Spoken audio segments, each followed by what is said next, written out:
Fistful of Vengeance has a somewhat unique premise of modern martial arts action blended with ancient Chinese mythological fantasy, but is this movie what it appears to be at a glance? Stick around and I'll share my thoughts. I'm Peter Franson from christiangeekcentral.com and Spirit Blade Productions. This is my uncut review of Fistful of Vengeance. The synopsis on IMDb reads, Kai Jin, a young Chinatown chef in present-day San Francisco, becomes entangled with the Chinese triad's pursuit of deadly ancient powers known as the Wu Jing.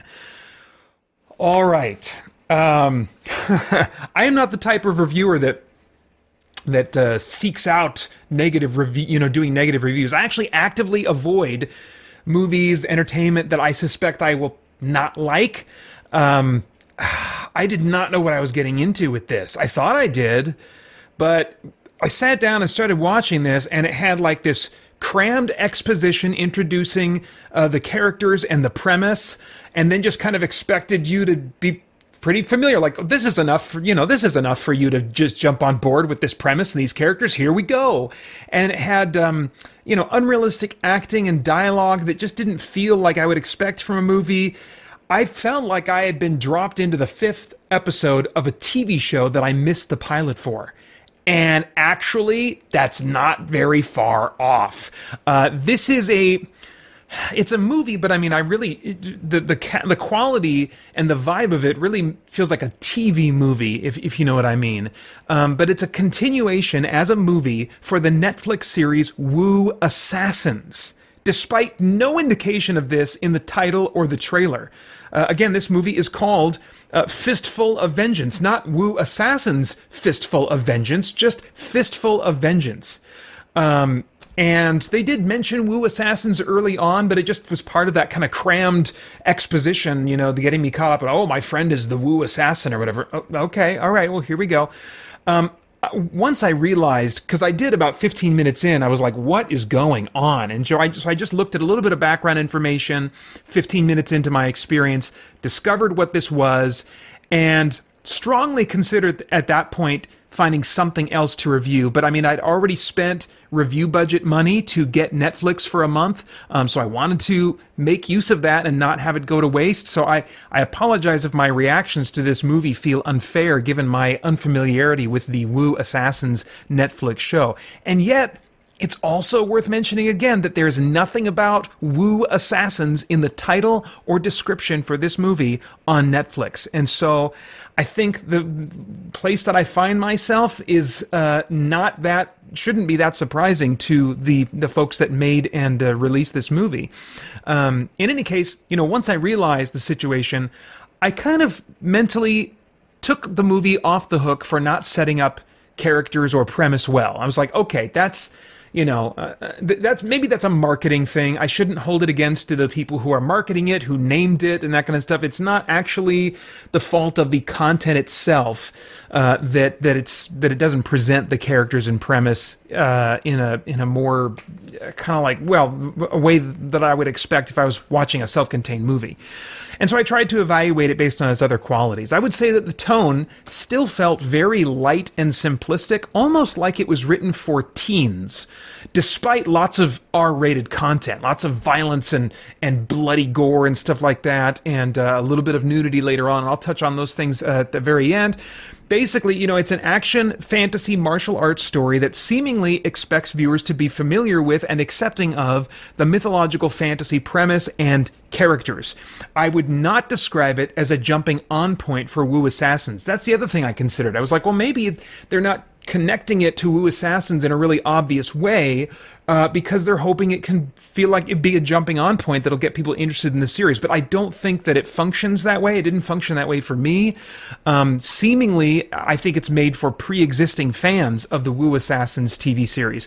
There's only really lip service given to characters and motivations, perhaps because those things were established in the first season. I did not relate to the characters or motivations as a result, and also largely because of the unrealistic dialogue and the acting styles.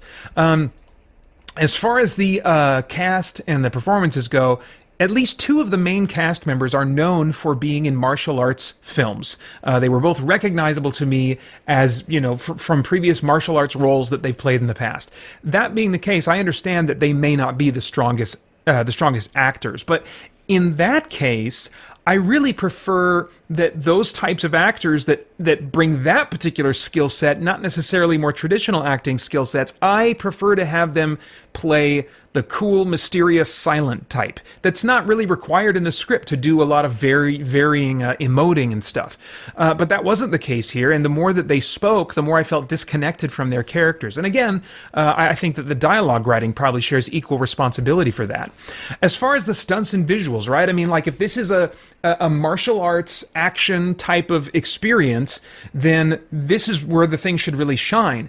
I think that the visual effects portraying fantasy versions of concepts like chi energy felt very in line with a TV budget, unfortunately. And the fight scenes also felt more of a standard TV caliber rather than like a proper martial arts movie or a more premium streaming series that would give more time, money, and effort to creating memorable and creatively choreographed and shot action scenes.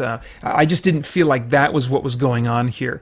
To get me curious enough to try the show, I think this should have been the element that made it worth sitting through the elements I didn't like, but it just wasn't given near enough priority to pull me in. And again, that's kind of an unfair expectation. I do think this was not made to pull people into the series, but probably for pre-existing fans of the show. For all I know, maybe the show got canceled after one season and this is just something they did to kind of finish things off. No, that can't be, because at the end they kind of set up what their next adventure will be, which is really a lot, again, of what, going back to the story and writing elements. That's what it felt like. It felt like a prolonged version of an episode of a series. Like, what's the adventure of the week for our band of heroes? And that's kind of what it felt like to me. As far as themes, is there anything of moral, philosophical, or spiritual significance going on in the themes of this thing that might trigger some worthwhile thought or conversation? I mean, I think the setting certainly puts some pieces in play to make that more likely than in other movies.